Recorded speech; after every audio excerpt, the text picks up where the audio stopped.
السلام علیکم ورحمۃ اللہ وبرکاتہ۔ ان الحمد للہ نحمده ونستعینه ونستغفره ونعوذ باللہ من شرور انفسنا ومن سیئات اعمالنا من يهده الله فلا مضل له ومن يضلله فلا هادي له وأشهد أن لا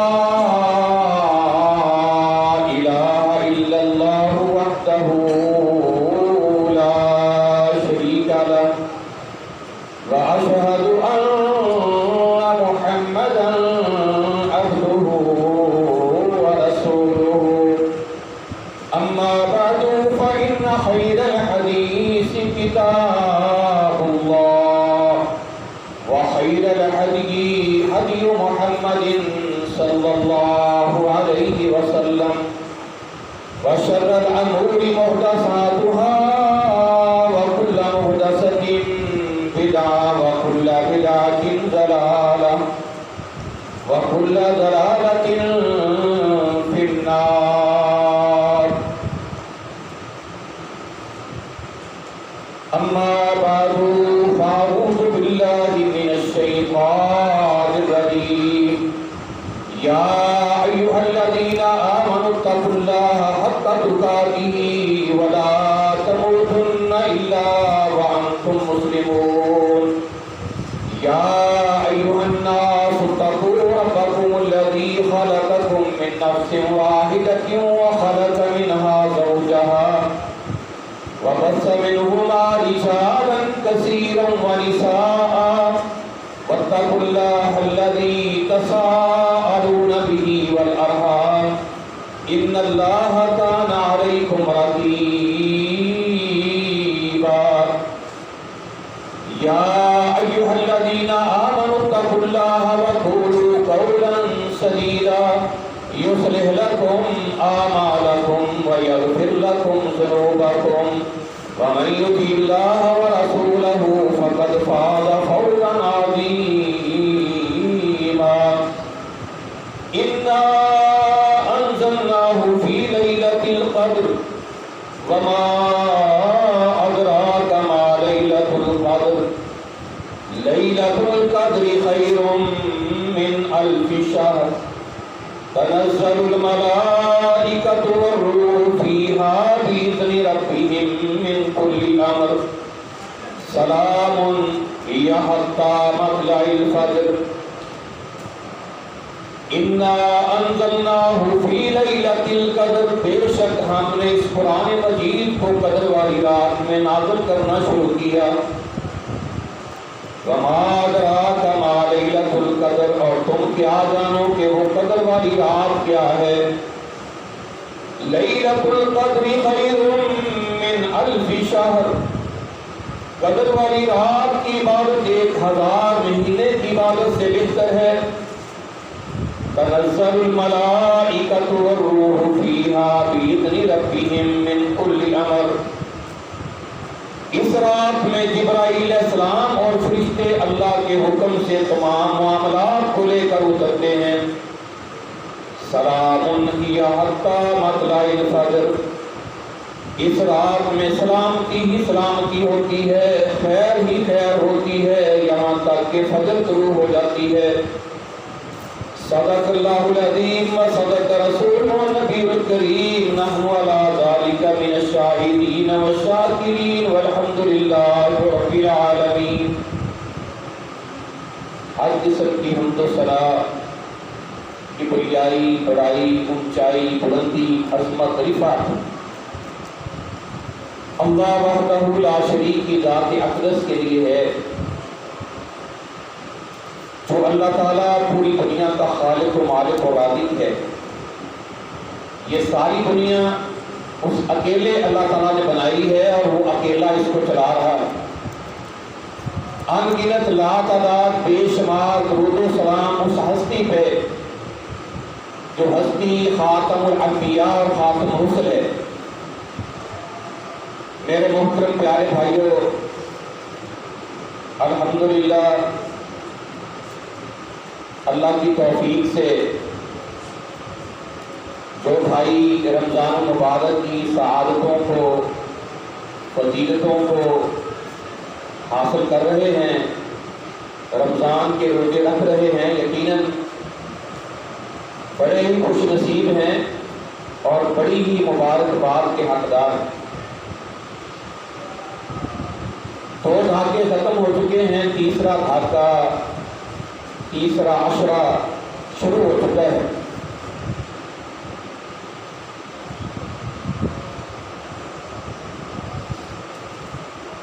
یہ عشرہ بہت ہی زیادہ اہمیت کا حامل ہے۔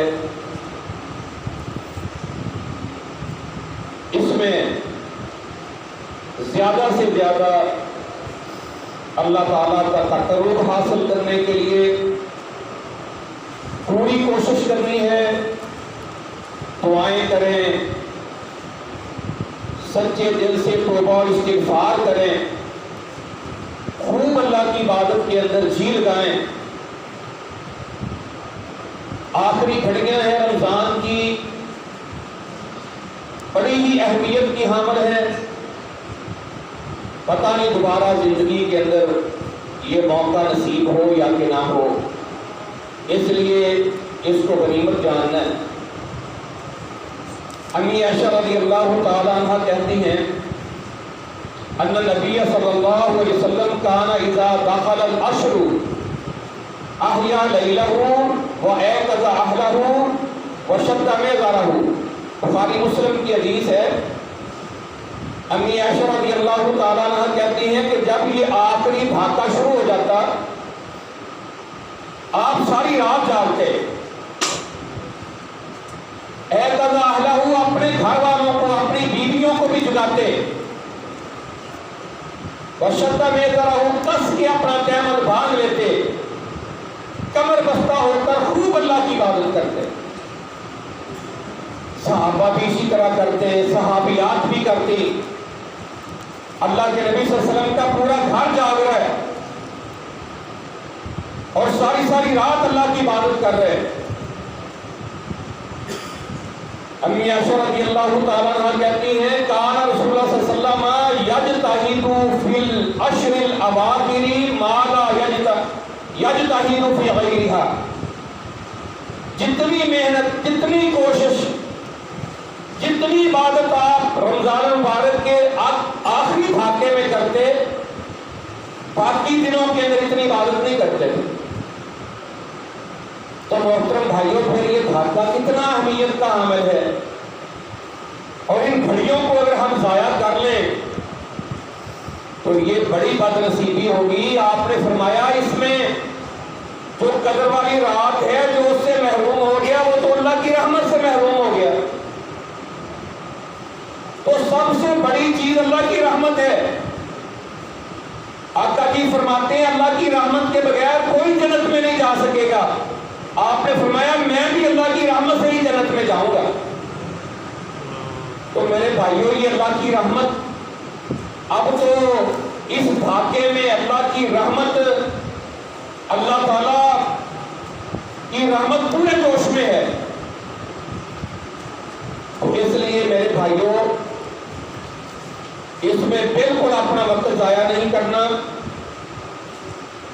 آخری عشرے میں کثرت سے اللہ کی عبادت کرنی ہے، اور اس کی سب سے افضل شکل جو ہے وہ تو اعتکاف ہے۔ جس کو اللہ تعالیٰ نصیب کر دے وہ تو بڑا ہی خوش نصیب ہے۔ اور اعتکاف یہ ہے کہ دنیاوی سارے دھندے، ساری مصروفیات کو خیر بات کہہ کے بندہ اللہ کے گھر میں صرف اللہ سے دوستی کرنے کے لیے، اللہ سے اپنا رشتہ مضبوط کرنے کے لیے، اللہ کا تقرب اور اللہ کی محبت حاصل کرنے کے لیے اللہ کے گھر میں، مسجد کے کسی کونے میں آ کر بیٹھ جائے اور اپنی کان اپنے اللہ سے ملا۔ یہ اس دھاکے میں سب سے عبادت کا عظیم درجہ ہے۔ اور میرے بھائیوں اللہ کے نبی علیہ الصلوۃ والسلام وہ اس عشرے کے اندر کانا یا تکیف العشر الاواخر من رمضان حتی توفاہ اللہ ثم اعتکف ازواجہ. بخاری مسلم کی حدیث ہے آپ ہر سال رمضان مبارک کے آخری دھاکے میں آپ جو ہے اعتکاف کرتے یہاں تک کہ آپ اپنے اللہ سے جا ملے. اور جب آپ اپنے اللہ سے جا ملے ہیں اس سال آپ نے 20 دن کا اعتکاف کیا ہے. اور ایک سال ایسا بھی ہوا کہ آپ نے مسجد نبی کے اندر آپ کا خیمہ لگایا گیا تو ازواج مطہرات میں سے ایک امین نے آ کر بھی اپنا خیمہ لگا لیا, دوسری نے بھی لگا لیا, تیسری نے بھی لگا, سب نے لگا لیے خیمے. آپ نے دیکھا تو آپ نے کہا کہ یہ کہا جی ہماری امیوں نے لگائے خیمے, انہوں نے کہا تو سب نے لگا لیے خیمے. تو آپ نے کہا کہ یہ تو پھر زیرو زیری لگائے تو میرا بھی ختم کر دو اور یہ سارے خیمے ختم کر دو. آپ نے اس بات پہ اعتراض نہیں کیا کہ تم نے مسجد میں کیوں لگائے, اپنے اپنے گھروں میں حجرے ساتھ ہی تھے وہاں بیٹھ جاتی. نہیں, کیونکہ اعتکاف ہوتا ہی مسجد میں, مرد ہو یا عورت ہو اعتکاف مسجد میں ہے, مسجد کے علاوہ اعتکاف نہیں ہے. جن دوستوں نے ان حالات میں گھروں کے اندر اعتکاف کرنے کی اجازت دی ہے وہ ٹھیک نہیں ہے. نماز کی اجازت کی دلیل ملتی ہے ناگزیر حالات میں, آندھی ہے, طوفان ہے, بارش ہے تو ملتے ہیں, لیکن اعتکاف کی اجازت جو ہے نا وہ مسجد کے علاوہ اعتکاف کی جگہ کوئی نہیں. یہ گھروں میں اعتکاف عورتیں بیٹھ جاتی ہیں, بالکل نہیں بیٹھنا چاہیے. مسجد کے اندر اگر مناسب حالات ہوں, سکیورٹی کا انتظام ہو, راستہ علیحدہ ہو اور ان کی کھانے پینے کا انتظام ٹھیک ہو تو وہاں جس طرح الحمدللہ ہر سال جو ہے ہماری مساجد میں وہاں مرکز قادسیہ کے اندر ہزاروں کی تعداد میں عورتیں اعتکاف بیٹھتی ہیں مسجد میں. تو اعتکاف مرد ہو یا عورت ہو مسجد میں ہے. خیر اس سال آپ نے نا ان کی اس وجہ سے کہ یہ زندگی تم نے کام کی ہے تو آپ نے اعتکاف میں کیا. پھر آپ نے شوال کے پہلے دھاکے میں پھر اس کی قضائی کی, شوال کے پہلے دھاکے میں آپ نے پھر اعتکاف کیا ہے. اور دوسرا یہ بھی ہے کہ جو اعتکاف پہ بندہ بیٹھ گیا اس نے اپنا اعتکاف پورا کرنا ہے, درمیان سے چھوڑ کے نہیں بھاگنا, پورا کرنا ہے اعتکاف. اگر کوئی ایسا مسئلہ بن گیا کہ اس کو اٹھنا پڑ گیا, ہاسپٹل میں داخل ہونا پڑ گیا, اچانک ہارٹ اٹیک آ گیا, کوئی مسئلہ بن گیا, مسجد چھوڑنی پڑ گئی تو اس کو اس کی دوسرے دنوں کے اندر قضائی دینا ہوگی. دوسرے دنوں میں وہ اپنا اعتکاف کے دن اپنا اعتکاف پورا کرے. اور میرے بھائیوں اسی طریقے سے امی عائشہ رضی اللہ تعالیٰ عنہ کہتی السنۃ علی المعتکف, اعتکاف کرنے والے پر یہ سنت ہے, یہ ضروری ہے, اللہ یعود مریضا, نہ تو کسی بیمار کی تیمارداری کرنے کے لیے جائے. ہاں مسجد میں کوئی آ گیا ہے وہ بیمار ہے تو اس کی تیمارداری مسجد میں کر سکتا ہے, مسجد سے باہر کسی کی تیمارداری کے لیے نہیں جا سکتا. ولا یشہد جنازۃ, نہ کسی جنازے میں حاضر ہونے کے لیے جائے. ولا یمس امرأۃ, نہ اپنی بیوی کے ساتھ اس کو چھوئے. وہ آ سکتی ہے, خیریت پوچھ سکتی ہے, مرد بھی اس کے ساتھ بات کر سکتا ہے لیکن اس کو چھونا نہیں ہے. ولا یخرج لحاجۃ, کسی بھی حاجت کے لیے مسجد سے باہر نہیں نکلنا. الا لما بد منہ, سوائے اس کے کہ جس کے لیے کوئی چارہ نہ ہو. مثلا مسجد سے باہر واش روم بنے ہوئے ہیں تو اس نے آپ قضائے حاجت کے لیے جانا ہے تو فارغ ہو کے فوراً مسجد میں آ جائے. اس کے علاوہ کسی دنیاوی کام کے لیے, جس طرح کل ایک بھائی فون کر کے لاہور سے پوچھ رہا تھا کہ میرا گھر بالکل مسجد کے ساتھ ہے کہ جڑی گاں ہے نا ساری وہ میرے تو علاوہ ملتی نہیں، تو میرا دل چاہتا ہے اعتکاف سے بہن واسطے تو میں گاں چو کے دے کے پھر مسجد آ جا کرانا.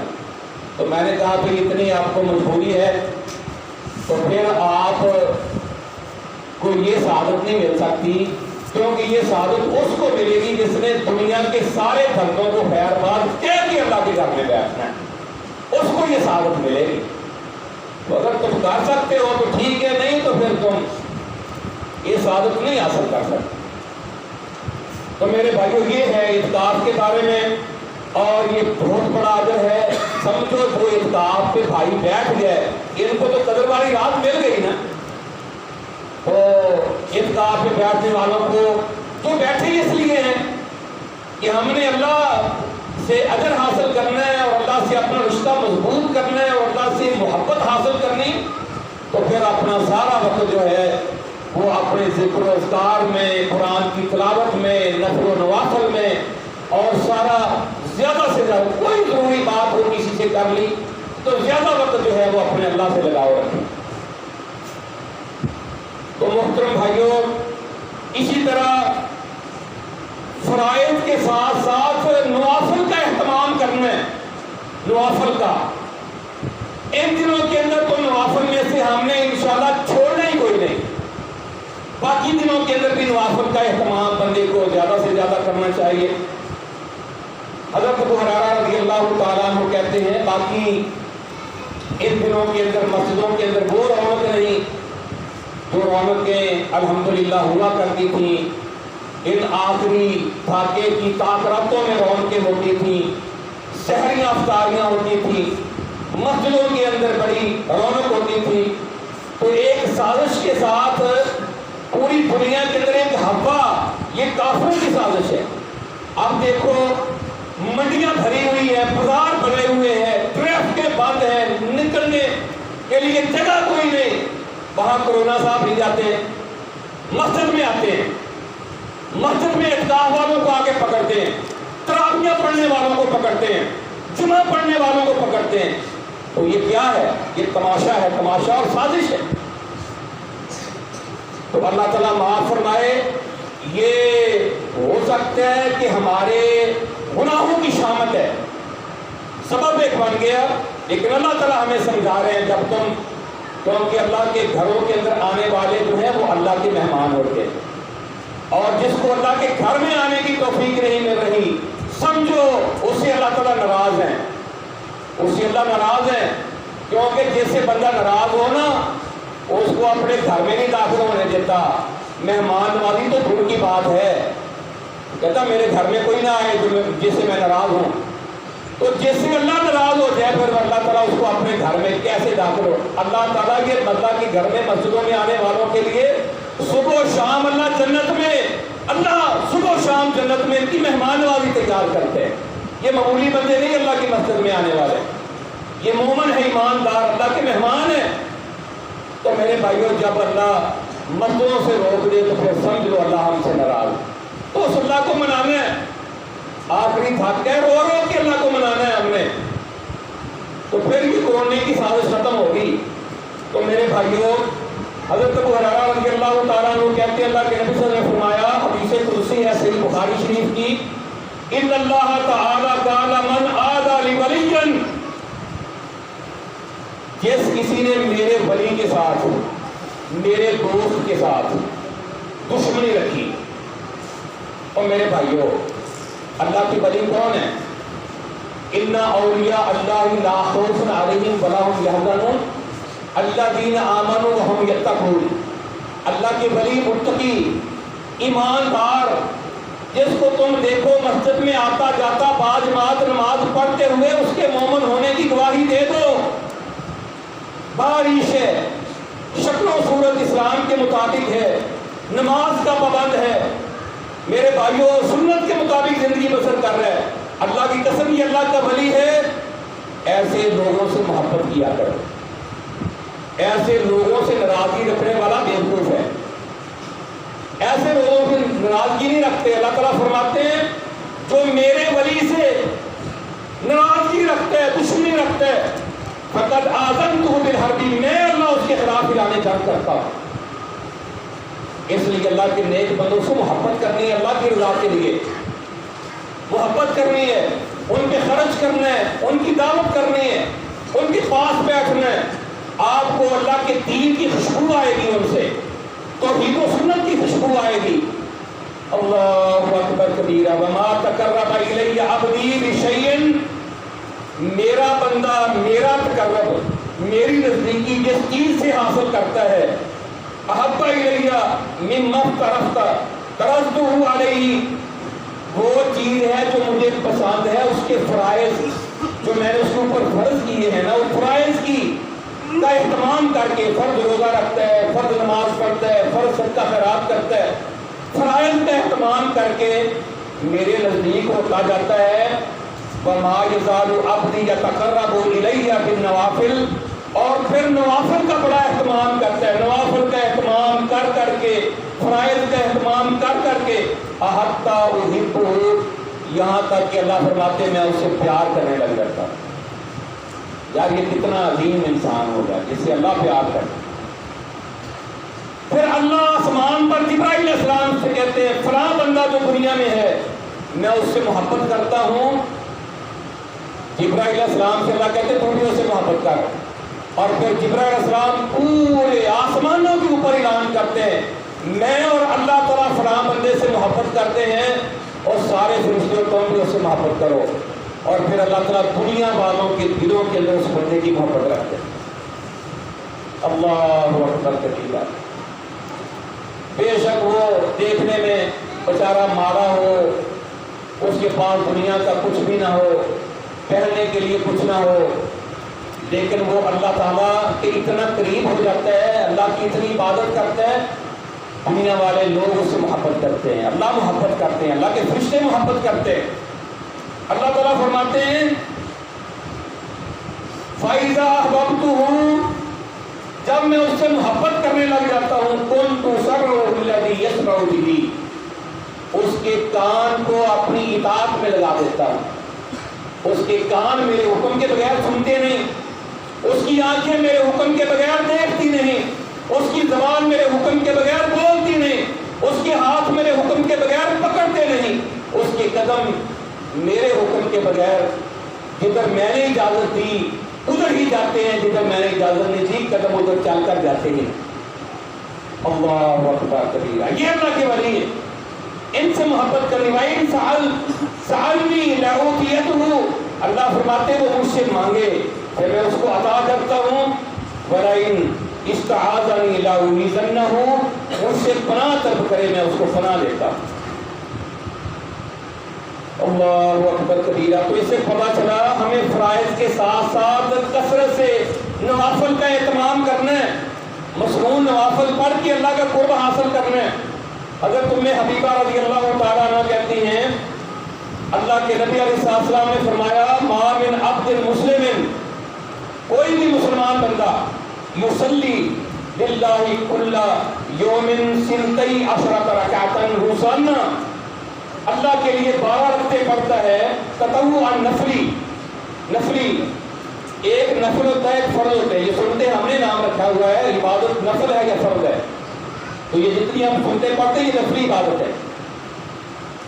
12 رکعتیں پڑھتا ہے غیر فریضۃ، فرضوں کے علاوہ، الا بن اللہ لہ بیتا فی الجنہ، اللہ تعالیٰ روزانہ کی 12 رکعتیں کے بدلے میں روزانہ اللہ اس کے لیے ایک محل جنت میں بنا دیتے ہیں۔ اللہ اکبر کبیرہ۔ وقال ام حبیبہ، حضرت ام حبیبہ رضی اللہ تعالیٰ عنہ کہتی ما ترکتہن منذ سمعت من رسول اللہ، جب سے اللہ کے سونے پیغمبر سے میں نے یہ حدیث سنی ہے میں نے کبھی یہ 12 رکعتیں نہیں چھوڑی۔ صبح کی فجر کی 2 سنتیں اور ظہر کی پہلی والی 4 اور بعد والی 2، 8 ہو گئی، اور مغرب کے فرضوں کے بعد کی 2، 10 اور عشاء کے فرضوں کے بعد کی 2، یہ 12 رکھتے ہیں۔ جس نے پڑھ لی روزانہ پڑھتا رہے، روزانہ جنت میں اس کے لیے محل بن رہا۔ آئیے سنتا چڑھ کے پڑھ جانے، ان سنتوں ان نوافل کے ساتھ ہمارے فرائض کی کمی پوری ہوگی، اور ہمارے فرض کو اتنے اچھے تو ہے نہیں کہ کوئی خیال ہی نہ آتا ہو فرضوں میں، تو سارے صاحب کتاب ہم فرضوں میں جاتے ہیں۔ تو میرے بھائیوں ایک تو اس سے ہمارے فرائض کی کمی پوری ہوگی، دوسرا اللہ کا قرب حاصل ہوگا، اور تیسرا جنت میں محل بن جائے گا۔ تو سارے بھائی وعدہ کرو کہ آج کے بعد سنتے انشاءاللہ نہیں چھوڑیں۔ تو جی ٹھیک ہے انشاءاللہ، اور ہم نے جنت میں اپنے محل تیار کروانے انشاءاللہ۔ فرمایا ابراہیم علیہ السلام نے اپنے امتیوں کو میرا جا کے سلام کہنا اور ان سے کہنا جنت کی زمین بڑی زرخیز ہے، اس کا پانی بڑا میٹھا ہے، لیکن اس کی جنت کو تیار انہوں نے خود کر کے لانا ہے۔ جیسے جیسے سبحان اللہ الحمدللہ اللہ اکبر پڑھتے جائیں گے، جنت کے پھول پھل اور باغیچے باغ بنتے چلے جائیں گے کہ نفل پڑھتے جائیں گے، محل تیار ہوتے چلے جائیں گے۔ وہ محل تو ہیں سونے چاندی کے موتیوں کے جو اللہ نے بنانے، تو ہم نے خود تیار کرنی اپنی جنت انشاءاللہ۔ تو میرے بھائیوں اسی طرح فرمایا کہ امی عائشہ رضی اللہ تعالیٰ عنہ، حضرت ام حبیبہ رضی اللہ تعالیٰ عنہ کہتی ہیں آپ نے فرمایا من حافظ علی 40 رکعات قبل الظہر و 40 بعدها، جو شخص ظہر کے پہلے 4 رکعتیں اور ظہر کے بعد جو ہم دو تو ضروری ہے نا وہ 12 پوری کرنے کے لیے، جو 4 پڑھ لے، 2 کر کے جو 4 پڑھ لے، فرمایا حرم اللہ علی النار، اللہ تعالیٰ اس کے اوپر جہنم کی آگ حرام کر دیتے ہیں۔ ٹھیک ہے جی، تو ظہر کے بعد 2 کر کے ہم نے 4 پڑھ لے، محل بھی بن جائے گا، جہنم بھی حرام ہو جائے۔ ابن عمر رضی اللہ تعالیٰ عنہ کہتے رحم اللہ امرأن صلی قبل العصر 4، اللہ کے نبی فرماتے ہیں جو بندہ عصر سے پہلے 4 رکعتیں پڑھ لے، عصر سے پہلے، جو ہم نے کبھی پڑھی نہیں، آپ ہی جائیں نا تو تحیۃ المسجد 2 پڑھ کے بیٹھ جاتے ہیں، عصر سے پہلے جو 4 رکعتیں پڑھ لے، فرمایا اللہ کے سونے پیغمبر فرماتے اللہ تعالیٰ اس کے اوپر اپنی رحمتیں نازل فرماتے ہیں۔ اور یار یہ 4 رکعتیں پڑھنے سے اللہ کی رحمتیں نازل ہو گئی، وہ زور کے بعد 2 کر کے 4 پڑھنے سے جہنم حرام ہو گئی، وہ 12 رکعتیں پڑھنے سے جنت میں محل بن گیا۔ اور یار اور کیا چاہیے ہمیں، کتنا وقت لگے گا اس پہ؟ تو میرے بھائیوں اس لیے یہ شیطان ہمیں دور کرتا ہے ان چیزوں سے کہ ان کو فائدہ نہ ہو جائے۔ وہ بغیرت تو نکلا جنت سے، وہ کہتا ہے ان کو بھی میں نے نہیں جانے دینا، تو ہم نے اس خبیث ہمارا دشمن ہے وہ دی لت توڑ لی، وہ دی اسی کچی پر نہیں ہو اسی، ہم نے اللہ تعالیٰ سے جنت کا انشاءاللہ سودا کرنا ہے، اور یہ نوافل ہم نے چھوڑ لے۔ اللہ اکبر۔ حضرت رضی اللہ تعالیٰ عنہ کہتے ہیں اللہ کے نبی نے فرمایا من صلی الفجر فی جماعت، جس نے فجر کی نماز پڑھی جماعت کے ساتھ، ثم قعد یذکر اللہ، پھر بیٹھا اللہ کا ذکر کرتا رہا، قرآن کی تلاوت کرتا رہا، حتی تطلع الشمس، یہاں تک کہ سورج نکل آیا، ثم صلی رکعتین، پھر اس نے 2 رکعتیں پڑھ لی، اللہ کے سونے پیغمبر فرما رہے ہیں کانت لہو کاجر حجۃ و عمرۃ تامۃ تامۃ تامۃ، اللہ کے سونے پیغمبر کو کتنا چاہ چڑھا ہوئے گا جو آپ بار بار یہ کہہ رہے ہیں، مکمل حج عمرے کا ثواب، مکمل حج عمرے کا ثواب، مکمل حج عمرے کا ثواب۔ اور صحابہ نے سن کر پھر صحابہ تو اچھل پڑے ہوں گے کہ ہم تو پھر یہ روزانہ حج عمرے کا ثواب دیں گے۔ تو جس کو اللہ یہ توفیق دے دے میرے بھائیوں، ویسے تو ہم مصروف پڑھے ہیں، توفیق دے دے، صبح کی نماز پڑھیں باجماعت، درس قرآن سنیں اور اللہ کا قرآن پڑھیں، ذکر و اذکار کریں، سورج نکل آئے 2 رکعتیں پڑھ لیں، اللہ اکبر کبیرہ، یہ جا رہا ہے مکمل حج اور مکمل عمرے کا ثواب لے گا۔ ابو ذر رضی اللہ تعالیٰ عنہ کہتے ہیں اللہ کے نبی علیہ السلام نے فرمایا یصبح علی کل سلامہ من احدکم صدقۃ، تم میں سے ہر بندے کے ہر جوڑ کی طرف سے روزانہ صدقہ کرنا اس پر ضروری ہے۔ 360 جوڑ ہیں، 360 صدقے کرنے۔ ایک مصیبت یہ ہے کہ صدقے کا لفظ آئے جو کہ بکرا دینا پڑنا یا کوئی ٹھکر وار کے دینا پڑنا، نہیں، آپ کیا فرماتے ہیں کل تسبیحۃ صدقۃ، ہر بار سبحان اللہ کہنا صدقہ ہے، وَكُلُّ تَحْمِيدَةٍ صَدَقَةٌ، الحمدللہ کہنا صدقہ ہے، اور وَكُلُّ تَحْلِيلَةٍ صَدَقَةٌ، لا الہ الا اللہ کہنا صدقہ ہے، وَكُلُّ تَكْبِيرَةٍ صَدَقَةٌ، اللہ اکبر کہنا صدقہ ہے، وَأَمْرٌ بِالْمَعْرُوفِ صَدَقَةٌ، نیکی کی بات کسی کو کہہ دینا صدقہ ہے، والنهي عن المنکر صدقۃ، کسی کو برائی سے روک دینا یہ بھی صدقہ ہے۔ وَيُجْزَى مِنْ ذَلِكَ رَكَعَتَانِ يَرْكَعُهَا مِنَ الضُّحَىٰ، اور جو چاش کے وقت جب تھوڑا سا سورج اوپر آئے اشراق کی 2 رکعتیں پڑھ لے اس کے لیے 360 صدقے لاؤ، 360 صدقے لاؤ۔ اللہ اکبر کبیرہ۔ اور پھر میرے بھائیوں یہ ہم نے اہتمام کرنا ہے، اور اس کے ساتھ ساتھ قیام اللیل، رات کی نماز جو ہے یہ ہماری سہولت کے لیے عشاء کے بعد رکھ دی نا، ویسے یہ آدھی رات کے بعد ہے قیام اللیل جو ہے، جس کا نام ہم نے تراویح رکھا ہوا ہے۔ تو اللہ کے نبی صلی اللہ علیہ وسلم 23 تاریخ کو آپ جو ہے نا، ویسے تو آپ گھر میں پڑھتے تھے، 23 کو آپ مسجد میں آئے تو آپ کے ساتھ اور بھی صحابہ کھڑے ہو گیا، آپ نے جماعت کروا دی آدھی رات تک۔ پھر آپ 24 کو نہیں آئے، 25 کو آئے، پھر صحابہ بہت سارے جمع ہو گئے، تو آپ نے آدھی رات کے بعد اور رات کا 3 حصے جو ہیں، 3 حصے رات کے جو ہے نا وہ آپ نے قیام کروایا۔ پھر آپ 26 کو نہیں آئے، 27 کو آئے، اور 27 کو آپ نے اتنا لمبا عشاء کی نماز کے بعد اتنا لمبا آپ نے قیام کروایا، صحابہ کہتے ہیں ہمیں خطرہ ہو گیا کہ آج سحری نہیں کھائی جائے گی، تو سحری کے بالکل تھوڑے سے ٹائم پر آپ نے قیام کو مکمل کیا، ہم نے جلدی جلدی روزے رکھے۔ تو میرے بھائیوں کے راتوں کے اندر آخری دھاکے میں لمبے قیام کرنے ہیں، لمبے قیام جاگنی ہے یہ تاک راتیں۔ تو میرے بھائیوں یہ جو ہے نا اللہ تعالیٰ نے قرآن مجید میں یہ تہجد پڑھنے والوں کی بڑی شان بیان کی ہے، کانوا قلیلا من اللیل ما یہجعون وبالاسحار ہم یستغفرون۔ اور میرے بندے رات کو اٹھ کر سحریوں کو مجھ سے معافی مانگتے ہیں۔ اللہ اکبر کبیرہ۔ اللہ فرماتے تتجافى جنوبهم عن المضاجع يدعون ربهم خوفا وطمعا ومما رزقناهم ينفقون فلا تعلم نفس ما أخفي لهم من قرة أعين جزاء بما كانوا يعملون۔ یہ رات کو جن کے پہلو بستروں سے زیادہ ہو جاتے ہیں اور اپنے رب کو بڑی امید کے ساتھ ڈرتے ہوئے پکارتے ہیں، اللہ تعالیٰ فرماتے ہیں جنتوں میں ان کے لیے میں نے رزق تیار کیا ہے، اور یہ جانتے نہیں، انہوں کی آنکھوں نے دیکھا ہی نہیں جو ان کی آنکھوں کی لذت کے لیے میں نے جنت میں تیار کر کے رکھا۔ اللہ اکبر کبیرہ۔ حضرت عبداللہ بن سلام رضی اللہ تعالیٰ عنہ کہتے ہیں اللہ کے سونے پیغمبر جب مکہ سے ہجرت کر کے مدینہ آپ تشریف لے کے گئے، ابھی مدینہ کے باہر آپ کھڑے ہیں اور سارے مدینہ کے لوگ آپ کے استقبال کے لیے کھڑے ہیں، اور آپ نے جا کر وہاں جو پہلی حدیث بولی وہ کیا تھی؟ آپ نے فرمایا افشوا السلام اطعموا الطعام واصلوا الارحام صلوا باللیل والناس نیام تدخلوا الجنۃ بسلام۔ السلام علیکم کو عام کرو، آتے جاتے ملتے السلام علیکم السلام علیکم، ایک دوسرے کو کھانا کھلایا کرو۔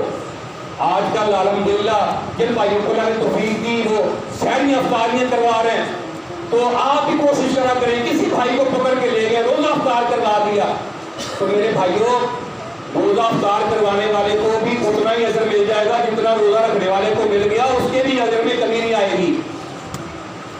اللہ اکبر۔ یہ دل میں شوق ہو، طلب ہو، رشتہ داریوں کو جوڑا کرو۔ وصلوا باللیل، رات کو جب لوگ سوئے ہوئے ہوں تم اللہ کے سامنے کھڑے ہو جایا کرو، اللہ تمہیں سلامتی کے ساتھ اپنی جنت میں ڈال سکتا ہے۔ اللہ اکبر کبیرہ۔ اور فرمایا میرے بھائیوں حضرت ابو مالک اشعری رضی اللہ تعالیٰ عنہ کہتے ہیں اللہ کے نبی سے فرمانے لگے ان فی الجنت غرفا، جنت کے اندر میں نے بڑے بڑے پیارے پیاری بلڈنگیں بنائی ہیں، ایسی پیاری باہر سے کھڑے ہو کر جنتی کو اندر ہر کونا نظر آئے گا، اتنی اس کے اندر یعنی کہ وہ شیشے کے جو شیشہ اللہ نے استعمال کیا ہے تو اندر بیٹھا ہوگا تو باہر نظر آ رہا ہوگا۔ فرمایا عدہ اللہ تعالی، یہ اللہ فرماتے میں نے پڑھا کس کے لیے تیار کیا ہے؟ لمن اطعم الطعام، اس کے لیے تو لوگوں کو کھانا کھلاتا ہے، والکلام، اور بات کرنے میں نرمی سے بات کرتا ہے، اخلاق سے بات کرتا ہے، وتابع صیام، کثرت سے روزے رکھتا رہتا ہے، جمعرات کا، سوموار کا، ایام بیچ کے، وعلیکم السلام السلام علیکم کو عام کرتا ہے۔ وصلی باللیل والناس نیام، لوگ سوئے ہوئے ہوں تو رات کو اٹھ کے رات کو نماز پڑھ لیتا ہے، اللہ تعالیٰ فرماتے ہیں وہ بالا خانے جنت کے میں نے ان کے لیے تیار کیے ہیں۔ اور اللہ فرماتے ہیں ینظر ربنا تبارک و تعالی کل لیلۃ الی السماء، ہر رات کو پچھلے پہر تہجد کے وقت اللہ تعالیٰ آسمان دنیا پہ آتے ہیں اور اللہ تعالیٰ کی طرف سے اعلان ہوتا ہے کوئی اٹھے مجھ سے بخشش مانگنے والا میں اس کو بخش دوں، رزق مانگنے والا میں اس کو رزق عطا کر دوں، معافی مانگنے والا میں اس کو معاف کر دوں۔ اور میرے بھائیوں پھر یہ ایک رات تو الحمدللہ گزر گئی، جن کو اللہ نے توفیق دی انہوں نے پا لی، باقی رہ گئی ہیں 4 راتیں۔ کوشش کرو، گھر میں ہیں آپ، مسجد میں ہیں، یہاں کہیں ہیں، جھانک کر اللہ کی عبادت کرو، سارا سال سو کے رہنا، جھانک کر اللہ کی عبادت کر لو۔ من قام لیلۃ القدر ایمانا واحتسابا غفر له ما تقدم من ذنبه، جس نے قدر والی رات میں قیام کیا، شب بیداری کی، اللہ کی عبادت کی، اللہ اس کے پچھلے سارے گناہ معاف کر دیں گے۔ تو میرے بھائیوں، امی عائشہ کہتی ہیں میں جاگوں تو اللہ سے کیا مانگوں؟ تو فرمایا اللہم انک عفو تحب العفو فاعف عنی، اللہ سے مانگنا ہے یا اللہ تو معاف کرنے والا ہے، معاف کرنے کو تو پسند کرتا ہے، یا اللہ مجھے معاف کر، مجھے معاف کر۔ تو پھر آپ قدر والی رات ہو، جاگ رہے ہو، اللہ سے یہ کہہ رہے ہو، پھر اللہ معاف نہ کرے، ایسا نہیں ہو سکتا۔ اللہ کی قسم، پھر اللہ تعالیٰ کہتے صرف معاف نہیں کرتا ہوں، پچھلے سارے گناہوں کو نیکیوں کے در بدل دیتا ہوں۔ تو میرے محترم پیارے بھائیوں، تو یہ ہم نے انشاءاللہ یہ راتوں کو اللہ کی عبادت کرنی ہے، تو ساتھ فطرانہ اس باقی کے اندر ہم نے ادا کرنا ہے۔ تو 120 روپے، 100 روپے بھی بعض ساتھیوں نے کہا، لیکن مناسب جو ہے نا وہ آٹے کے حساب سے 120 روپے کے حساب سے ہر ایک فرد کی طرف سے فرض رسول اللہ صلی اللہ علیہ وسلم زکات الفطر صاعا من تمر او صاعا من شعیر علی العبد والحر والذکر والانثى والصغیر والکبیر من المسلمین۔ یہ ایسا فرض ہے کہ جو سب کے اوپر فرض ہے، آزاد کے اوپر بھی، غلام کے اوپر بھی، بچے کے اوپر بھی، بچی کے اوپر بھی، مذکر کے اوپر بھی، مؤنث کے اوپر بھی، چھوٹے کے اوپر بھی، بڑے کے اوپر، جو گھر میں مہمان آیا اس کے اوپر بھی، تو یہ سب کے اوپر فرض ہے۔ تو اس میں سے جو بھائی کھجور کا حساب لگا کے نکال سکتا وہ کھجور کا لگا لے، تو 350 روپے کلو ہے تو وہ ایک بندے کا 350 نکال لے۔ جو منقے کا حساب لگا سکتا ہے وہ منقے کا لگا لے، ٹھیک ہے نا جی۔ جو گندم کا لگانا ہے وہ گندم کا لگا لے، جو آٹے کا لگانا ہے آٹے کا لگا لے۔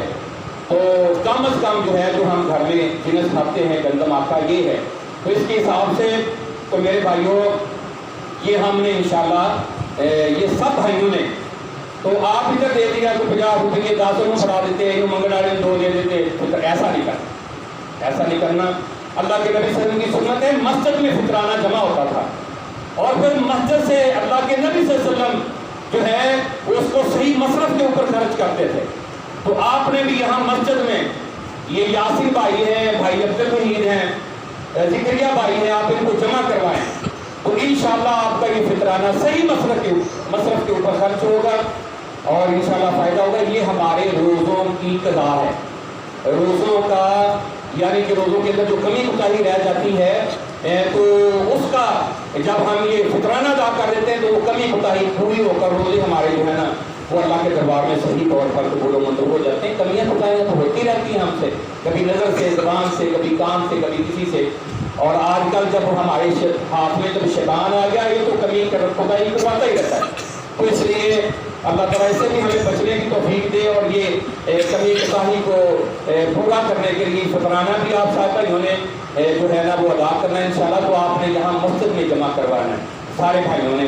تو اللہ سے دعا ہے کہ اللہ تعالیٰ ہمیں اس واقعے سے پورا فائدہ حاصل کرنے کی توفیق دے۔